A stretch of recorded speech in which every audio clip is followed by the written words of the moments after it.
The turning point wasn't quitting a job or raising capital.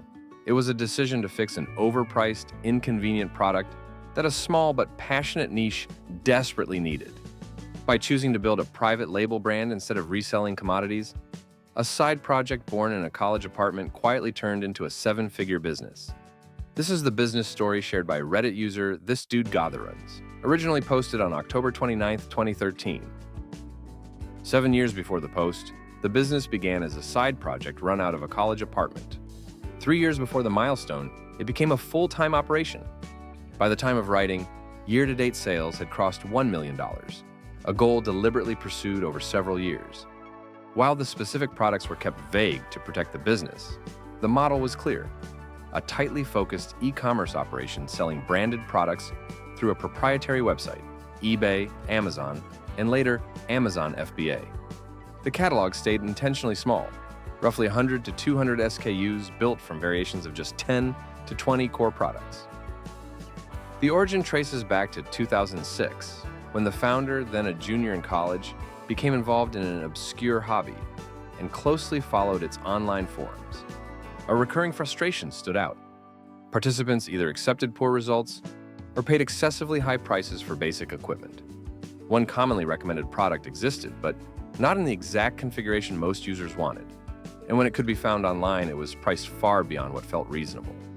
During downtime at an internship, calls were made directly to manufacturers. With persistence and luck, contact was made with a factory sales representative who agreed, bending minimum order rules, to sell a single bulk unit. The first order cost roughly $400, including freight.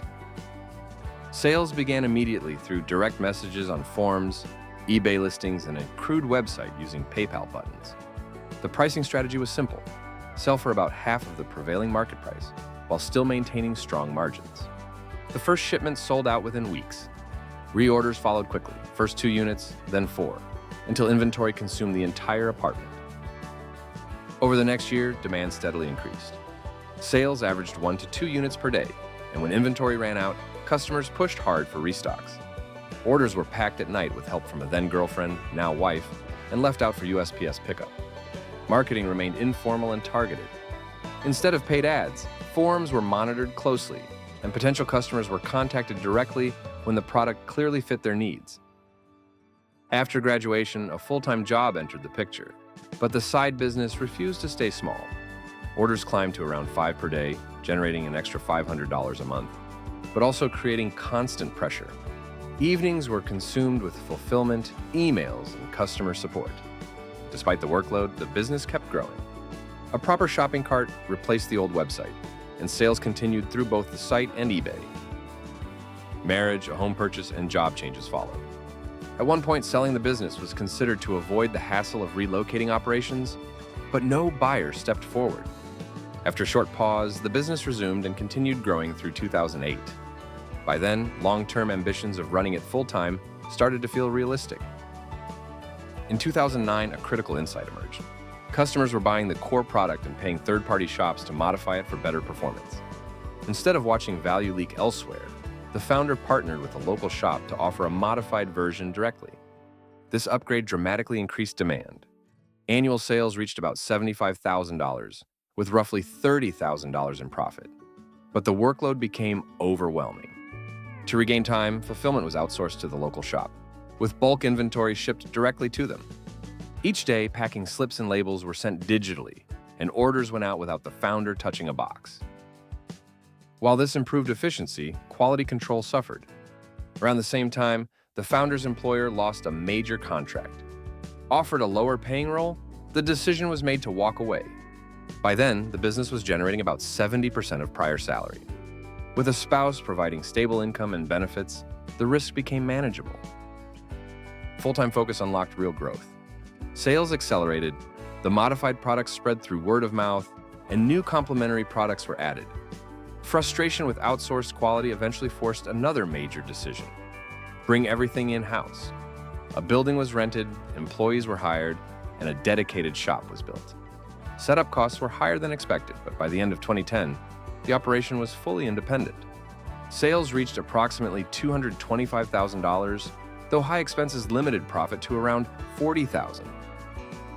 Growth continued through 2011. Requests from customers shifted toward higher-end options, which were unavailable domestically.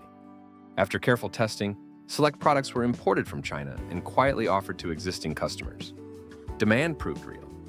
That year also brought personal change, with a new child and a home office doubling as daycare. Despite the constraints, sales climbed to roughly $350,000, with profits around $75,000, surpassing income from the former corporate job for the first time. In 2012, the business expanded its listings and entered Amazon in a more serious way. Burnout returned as customer support consumed late nights, so a customer service hire was made. The impact was immediate. Amazon sales surged in the second half of the year, and total revenue reached about $600,000, with profits near $160,000. By 2013, the operation scaled again. Additional staff were hired for listings, website management, and customer support. Fulfillment by Amazon was adopted. These decisions pushed the business past the $1 million run rate. With new products in development and a larger facility planned, projections pointed toward $2.5 million in sales the following year, and the long-term possibility of seven-figure personal earnings, not through hype or funding, but through steady execution, private label control, and disciplined scaling.